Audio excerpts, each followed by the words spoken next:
The man stepped out of his car, adjusting the worn baseball cap on his head.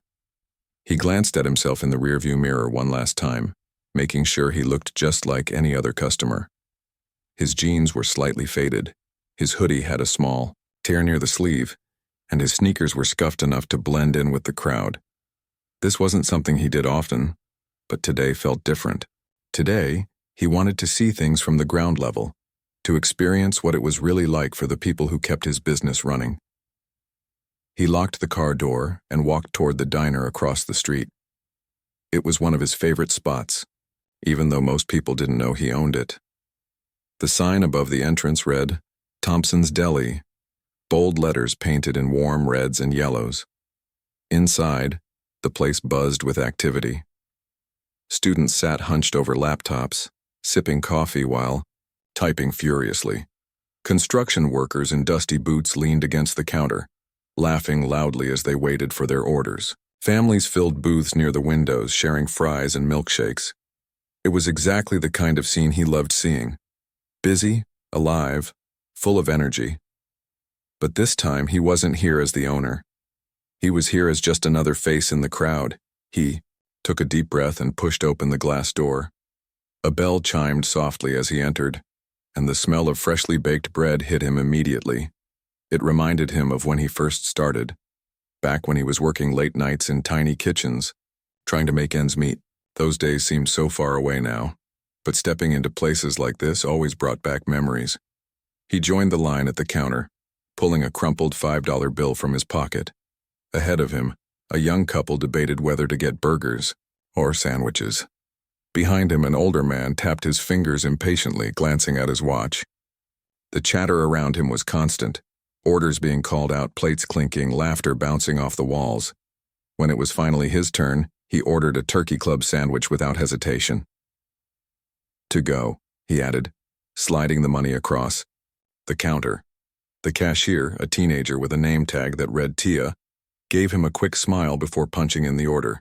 Her movements were practiced, efficient. She handed him his receipt and turned to grab a takeout box. As he waited for his food, he leaned casually against the wall, letting his eyes wander around the room. Everything appeared to be running smoothly.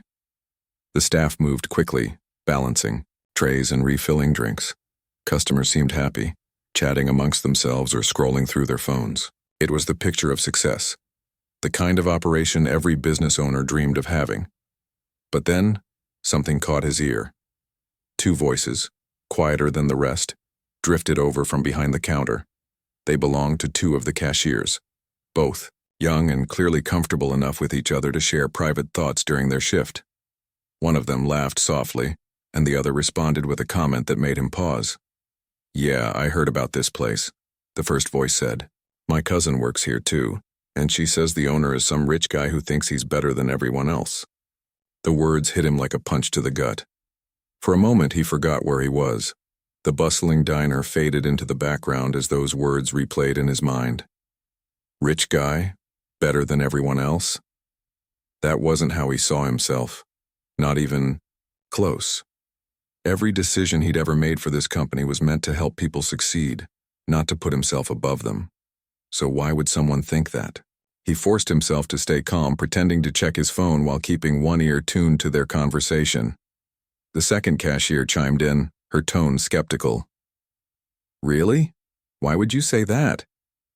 The first cashier shrugged. "I don't know. Just heard he never shows up here. Probably scared or something. Like, how hard is it to come by once in a while and see how things are going?" The second cashier tilted her head thoughtfully. "Well, yeah, I guess. But still, look at this. Job it pays way more than anywhere else downtown. And we get benefits. Maybe he's just busy building stuff instead of micromanaging us. Busy building stuff." That phrase stuck with him. In a way, she was right. He was busy. Running a chain of restaurants required long hours, tough decisions, and constant planning. But hearing it framed like that made him wonder, was he too busy? Had he let the demands of leadership overshadow the human side of his work? His sandwich arrived moments later, wrapped neatly in paper and tucked inside a brown bag. He thanked the cashier absently, his mind still racing. As he turned to leave, he couldn't shake the feeling that he'd missed something important. These weren't just employees. They were people with opinions, ideas, and lives outside of work. And somehow, somewhere along the way, he'd lost touch with that reality. Walking back to his car, he held the bag tightly in one hand, the weight of the sandwich feeling heavier than it should. He slid into the driver's seat, staring out the windshield at the diner across the street. The lights inside glowed warmly, casting shadows of movement against the windows. From the outside, everything looked perfect, but inside, there were cracks he hadn't noticed before. And those cracks started with him. The man sat in his car, gripping the steering wheel tightly. His sandwich lay untouched on the passenger seat, still wrapped in its brown paper bag.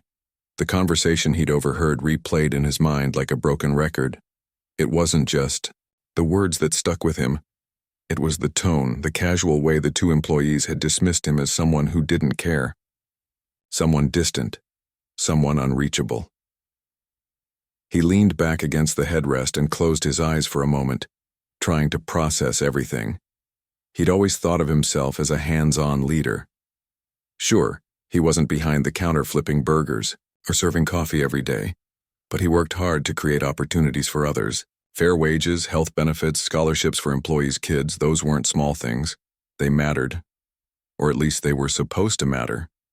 But what good were those efforts if the people benefiting from them didn't feel connected to him? If they saw him as some faceless figure who only cared about profits? The idea stung more than he expected. He prided himself on being approachable, on knowing the value of human connection. Yet here he was, hearing firsthand how disconnected he really was. For a while, he considered going back inside. He could walk up to the counter, introduce himself, and clear the air right then and there. But something stopped him. Maybe it was pride, or maybe it was curiosity. Either way, he decided against revealing his identity. Instead, he started the car and drove away, leaving the diner and the uncomfortable truth behind for now. Later that evening, he found himself pacing around his apartment, unable to focus on anything else. The city lights outside his window twinkled like stars, but his thoughts remained firmly grounded in the events of the afternoon. He kept thinking about the cashier's comment. Probably scared or something. Scared. Him. The idea was laughable, or at least it should have been. But deep down he wondered if there was some truth to it. Was he afraid? Not of failure or competition, but of vulnerability. Of stepping out from behind the polished image of success and showing the world that he was just human. Running a business meant making tough calls, taking risks, and sometimes disappointing people along the way. Maybe somewhere along the line, he'd convinced himself that staying distant was easier than facing criticism or judgment. But tonight that excuse didn't sit well with him. He poured himself a cup of tea and settled into his favorite chair, staring blankly at the wall. What would happen if he let people see the real him? Would they respect him more, or would they lose faith in his leadership? And why did their opinion even matter so much? As the hours passed, an idea began to form in his mind. It wasn't fully fleshed out yet, but it was enough to spark a glimmer of excitement.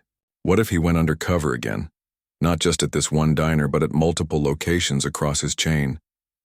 What if he spent time talking to employees, listening to their stories, and learning what they truly thought of him and the company? It sounded crazy, risky even. But the more he thought about it, the more it made sense.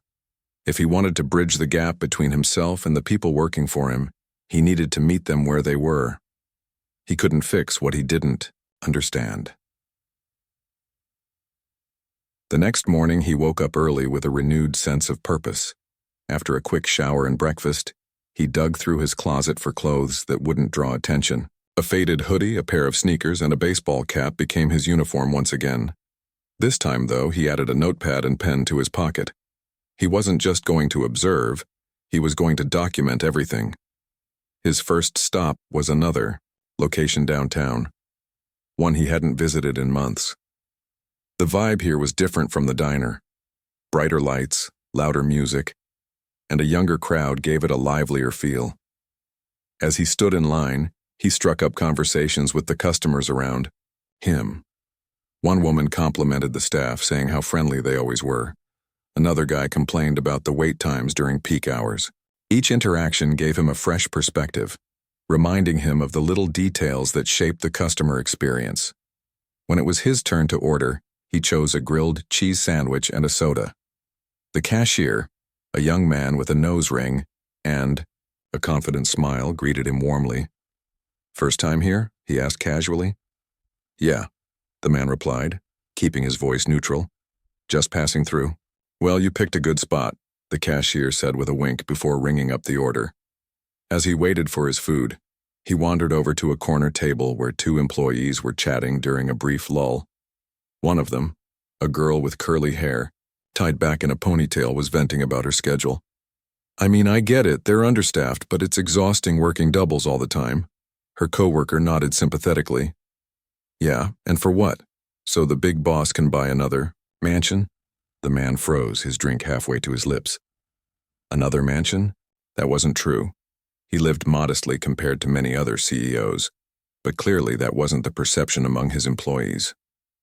He scribbled a note on his pad, address rumors about personal wealth. Over the next few days, he repeated this process at several locations.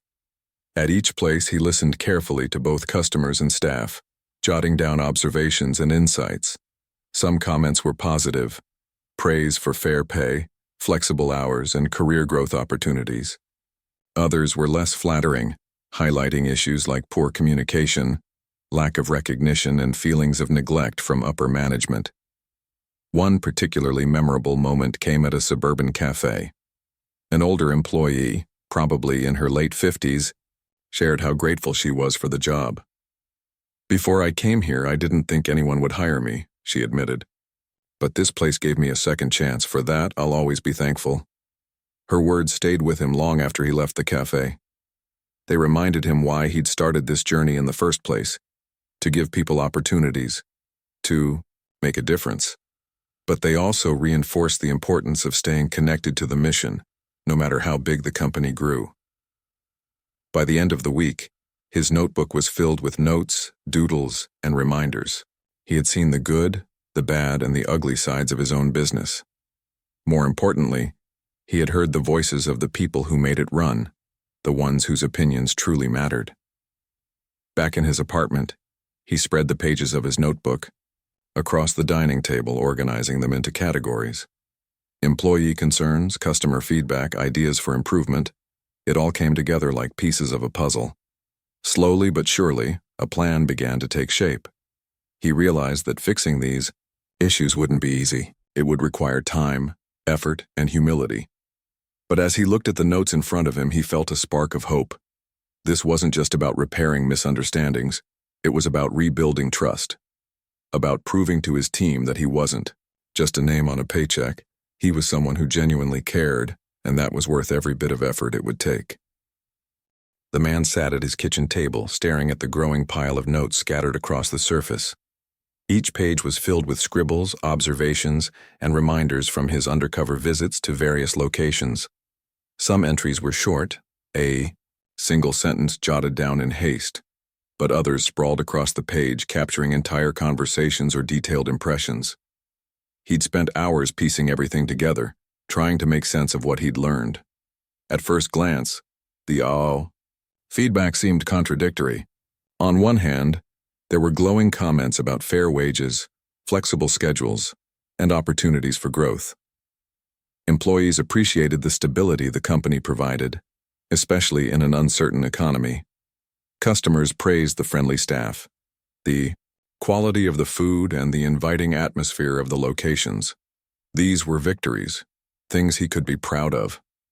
But then there were the cracks, the gaps, the moments that made him wince when he read them back.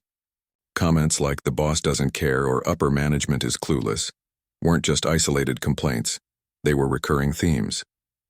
And while some employees shrugged off these feelings as inevitable in any large company, others clearly felt disconnected, from leadership, from the mission, and even from each other. He leaned back in his chair, rubbing his temples. It wasn't enough to acknowledge the problems. He needed solutions, real ones. But where do you even start when the issues are so deeply rooted? That night, he couldn't sleep. His mind kept racing, replaying snippets of conversations and imagining ways to fix things. Around 2 a.m., he gave up on rest and grabbed his laptop. Sitting cross-legged on the couch, he opened a blank document and started typing. At first, it was just a stream of consciousness dump, ideas, questions, frustrations, but slowly a plan began to emerge.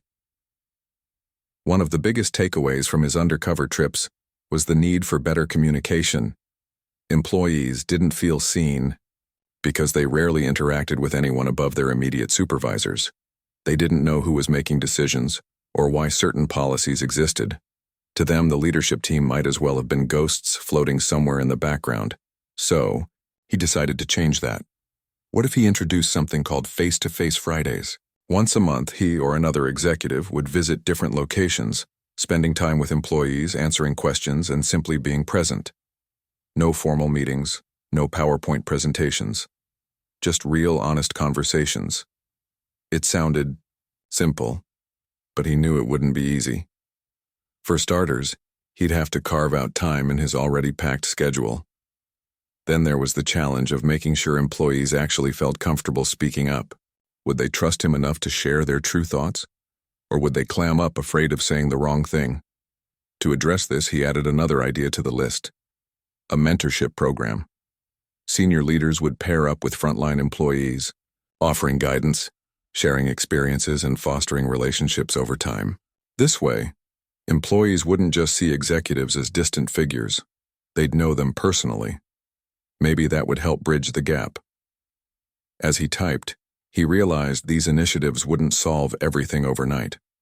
There were still logistical challenges to tackle, like understaffing during peak hours or inconsistencies in training programs. But addressing those issues would come later. Right now, he needed to focus on rebuilding trust. Without that foundation, nothing else would work. By morning, the document had grown into a rough draft of a new strategy. He printed it out and spread the pages across his dining table again, reviewing each point carefully. Part of him wondered if he was overthinking things. After all, most companies didn't go to such lengths to connect with their employees. Wasn't it enough to provide good pay and benefits? But deep down, he knew the answer. Money mattered, sure. But people wanted more than a paycheck. They wanted to feel valued, respected, heard. And if he couldn't give them that, then what was the point of running a business in the first place?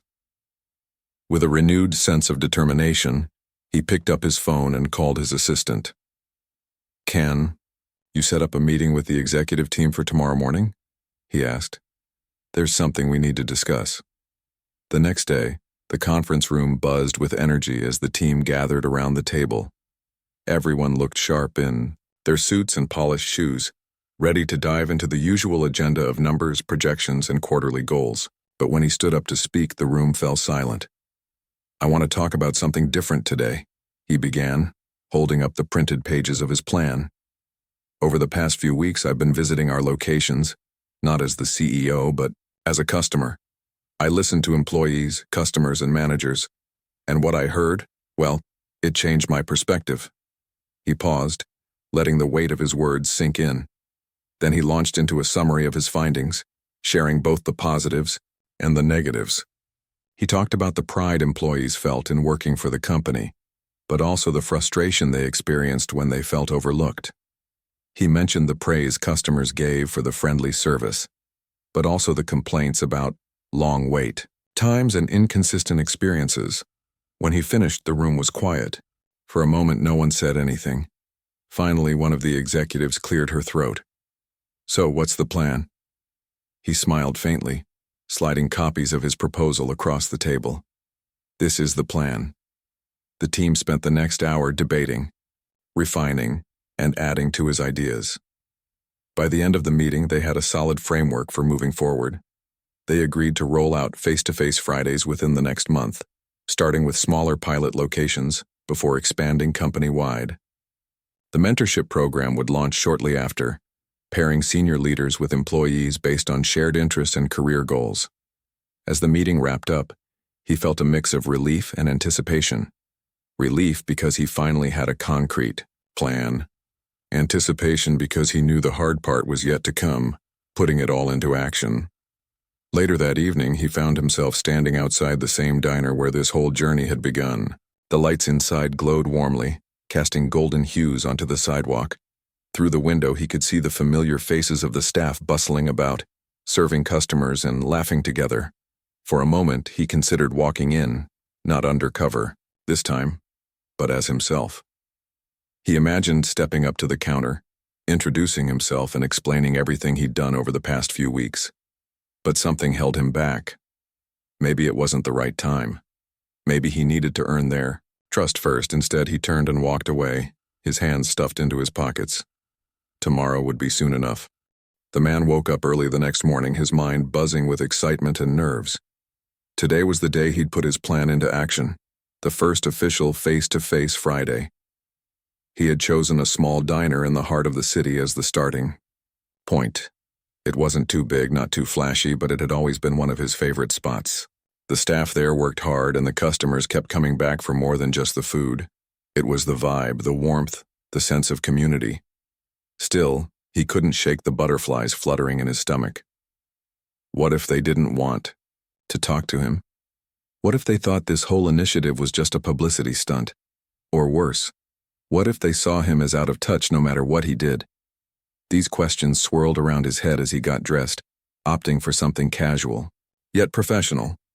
Dark jeans, a button-down shirt rolled up at the sleeves, and comfortable shoes. No suit, no tie. He wanted to look approachable, like someone who belonged in their world, not above it. By the time he arrived at the diner, the morning rush was in full swing. Customers streamed in and out, carrying coffee cups and paper bags filled with breakfast sandwiches. Inside, the air smelled of freshly brewed coffee and sizzling bacon. The staff moved quickly, balancing trays, refilling drinks, and ringing up orders. Despite the chaos, there was an undeniable rhythm to it all, a kind of organized chaos that made the place feel alive. He hesitated for a moment outside the door, taking a deep breath before stepping inside. A bell chimed softly as he entered, and a few heads turned to glance at him.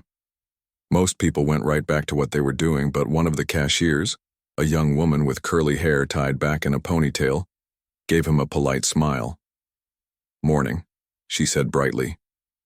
"What can I get you?" He returned her smile, though he felt a little awkward. "Actually, I'm here to meet the team. Is your manager around?" Her brow furrowed slightly, confused. Yeah, let me grab them for you."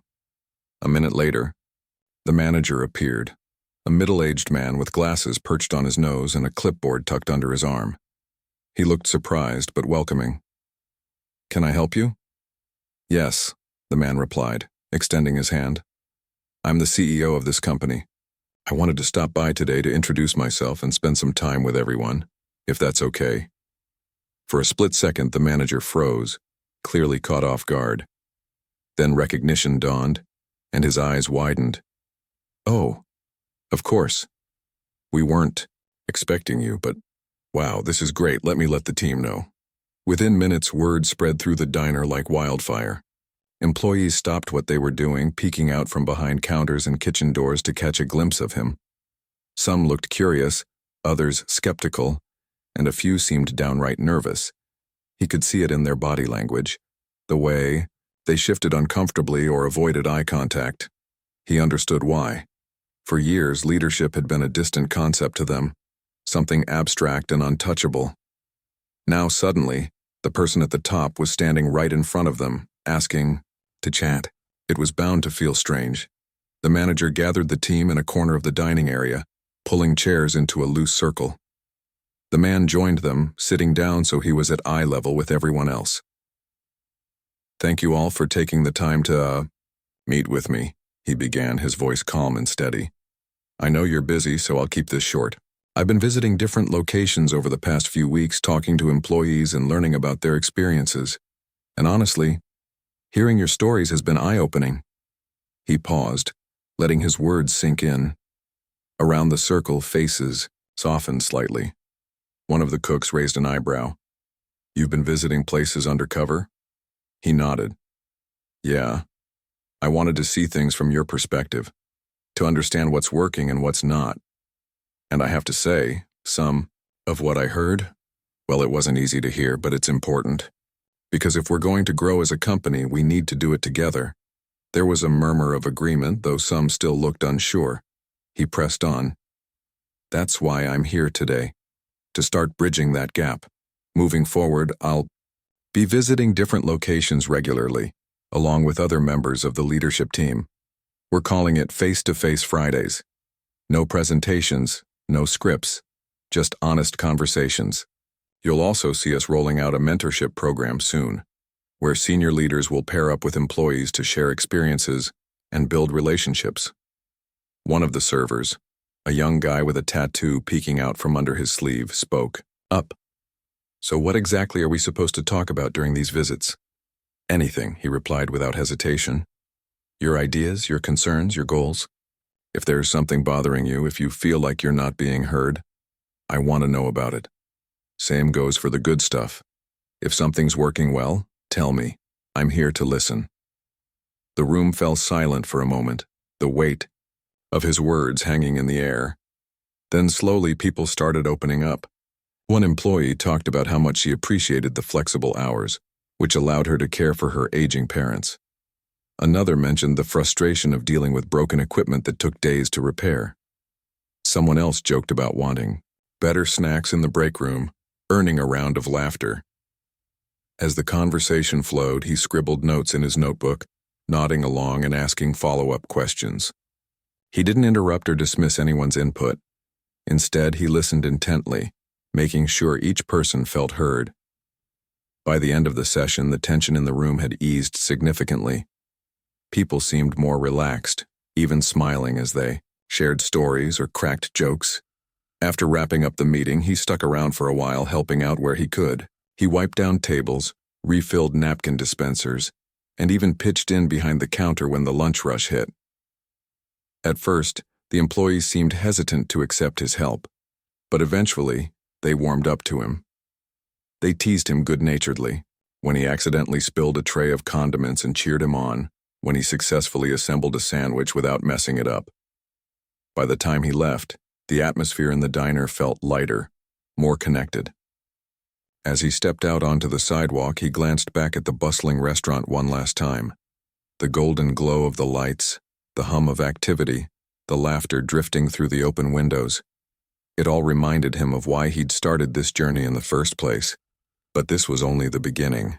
There were dozens of other locations to visit, hundreds of employees to connect with. Each one would bring its own challenges and opportunities, its own lessons to learn. Yet as he climbed into his car and drove away, he felt a quiet sense of hope. Change wouldn't happen overnight, but every step forward mattered. Every voice counted. And for the first time in a long while, he felt like he was truly part of the team. Not just the guy signing checks, but someone who cared enough to show up. Over the next few weeks, the man kept his promise. He visited location after location, rolling out face-to-face Fridays across the company. Each visit was different. Some places were bustling with energy, while others felt quieter, more reserved. But the goal remained the same: to listen, to learn, and to reconnect. It wasn't always easy. There were moments of awkwardness, skepticism, even resistance. But slowly, steadily, things began to shift. At one diner in a suburban neighborhood, he met an older employee who had been with the company for over a decade. She worked the early morning shift, brewing coffee and prepping sandwiches before the sun even rose. When he sat down with her during a lull, she admitted something that caught him off guard. "I've seen a lot of changes over the years," she said, stirring sugar into her tea. "Some good, some not so much. But what I miss most is the sense of family we used to have. Back then, everyone knew each other. Now it feels bigger, more distant." Her words struck a chord. Growth had its benefits. It meant more jobs, better pay, expanded opportunities. But it also came at a cost. The tight-knit community that once defined the company was fading, replaced by layers of management and sprawling locations. He nodded thoughtfully, jotting down her comment in his notebook. What do you think we can do to bring some of that back? He asked. She hesitated, as if weighing her words carefully. Maybe start small, like let managers know their teams personally again, or organize events where people from different stores can meet and share ideas. Sometimes it's the little things that make the biggest difference. He thanked her for her honesty and promised to look into it. By the time he left that location, he'd added several new ideas to his growing list of action items. Events, team-building activities, cross-store collaborations. They all sounded simple enough, but he knew they could go a long way in rebuilding connections. At another spot downtown, he encountered a group of younger employees eager to share their thoughts. One of them, a college student working part-time to pay for tuition, spoke passionately about the scholarship program the company offered. "It's honestly life-changing," she said, her eyes lighting up. "Without it, I wouldn't be able to finish my degree, so thank you for that." Her gratitude warmed him, but it also reminded him of how many employees still didn't know about the program. If someone like her hadn't heard about it until recently, how many others were missing out? He made a mental note to improve awareness, maybe through posters in break rooms or announcements during staff meetings, but not every conversation was positive. At a cafe near the edge of town, he faced criticism head-on when a cook pulled him aside after the meeting. "Look, I appreciate what you're doing here," the man said, crossing his arms.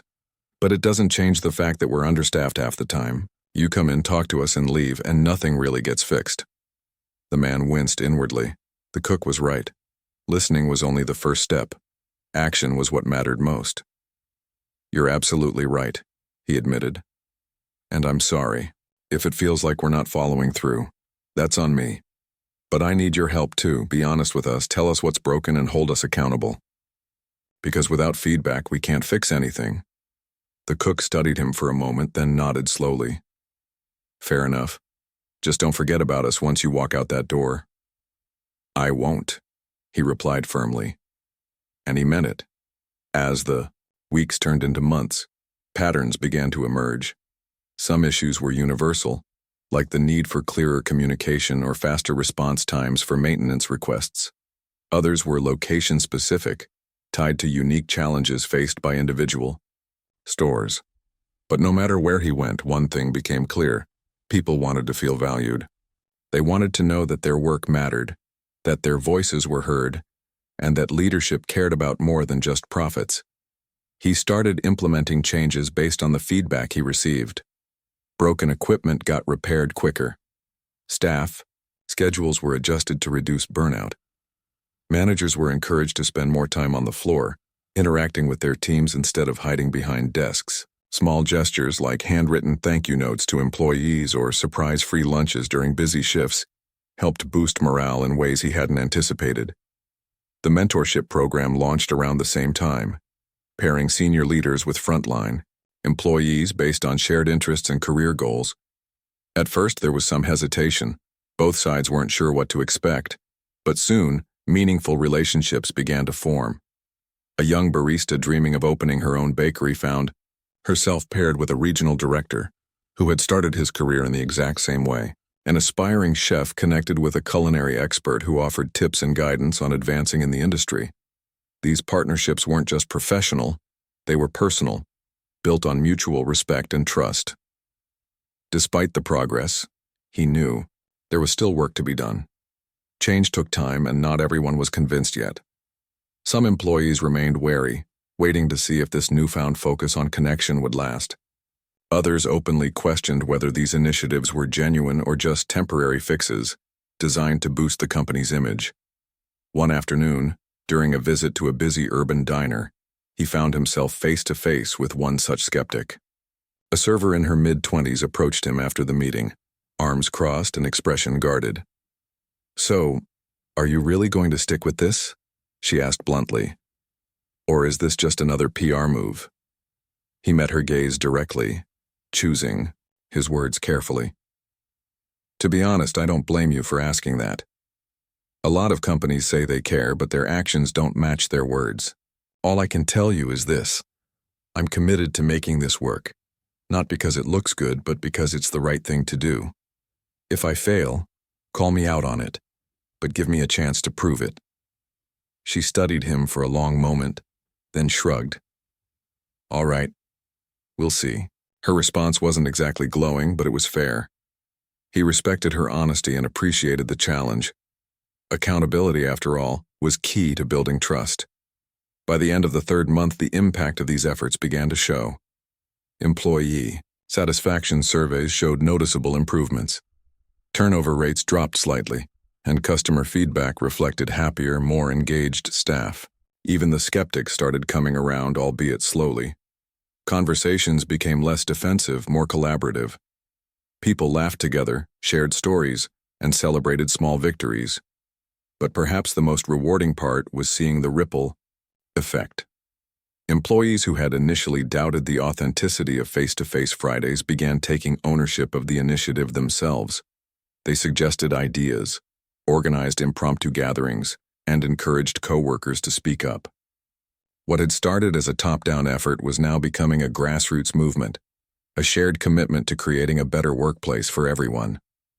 As he prepared for his next round of visits, he couldn't help but feel a deep sense of pride.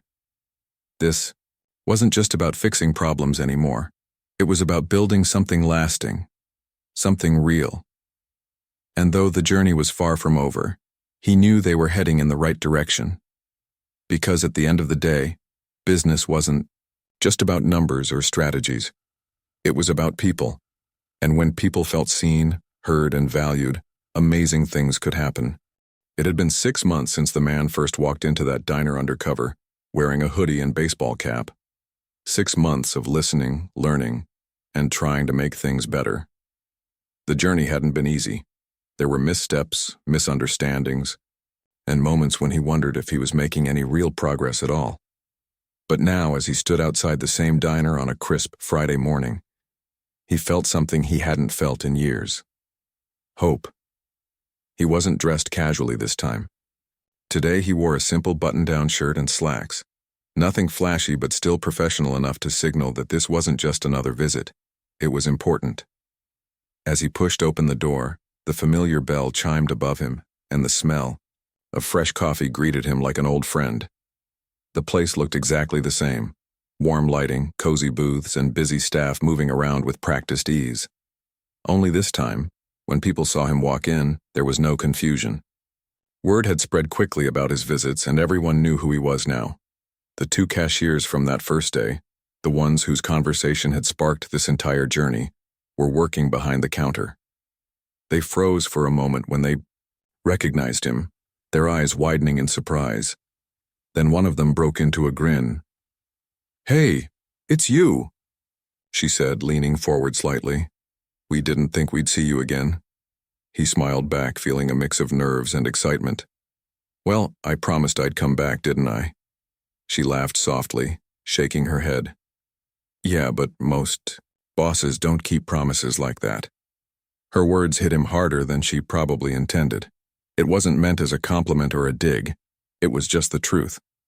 Too many leaders made empty gestures, promising change without following through. He wanted to be different. No matter how hard it got, he wanted to prove that he meant what he said. He spent the next hour mingling with the staff, checking in on how things were going. Some employees updated him on recent improvements, a new scheduling system that made shifts easier to manage, freshly painted walls that brightened up the dining area, and upgraded kitchen equipment that cut down prep time. Others shared personal stories, like the single mom who finally felt confident enough to ask for a promotion after connecting with her mentor, or the part-time student who landed an internship thanks to advice from one of the executives. But not everything was perfect. One cook pulled him aside during a break, voicing concerns about inconsistent food quality between locations. Another employee mentioned how some newer hires struggled to adapt because training programs varied too much from store to store. These weren't small issues. They required attention and resources, but hearing them directly gave him a clear path forward. Instead of guessing what needed fixing, he could focus on solving real problems. As the morning wore on, he gathered the team for a quick meeting in the corner of the diner. Everyone crowded around, balancing plates of food or cups of coffee in hand. The atmosphere was relaxed but attentive, a far cry from the tense skepticism he'd faced during his first visit. "I just wanted to say thank you," he began, his voice steady but warm. "Thank you for letting me into your world, for trusting me enough to share your thoughts and for sticking with me even when things got tough. None of this would have been possible without you."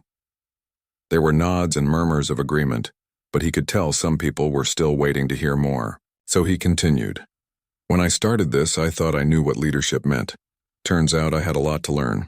You've taught me so much, not just about running a business, but about being human, about showing up, staying humble, and remembering why we're here in the first place." He paused, looking around the room. "We're not done yet. There's still work to do, challenges to face, and goals to reach. But I believe we can get there together. Because at the end of the day, this company isn't mine. It's ours. And it's only as strong as the people who make it run." The room erupted into applause, spontaneous and heartfelt. For a moment he let himself soak it in, the clapping hands, the smiles, the sense of unity. It wasn't perfect, and it never would be. But it was real. And that was enough. Later that afternoon, as he drove home, he reflected on how much had changed, not just within the company, but within himself. When he first started this journey, he'd been driven by guilt and doubt.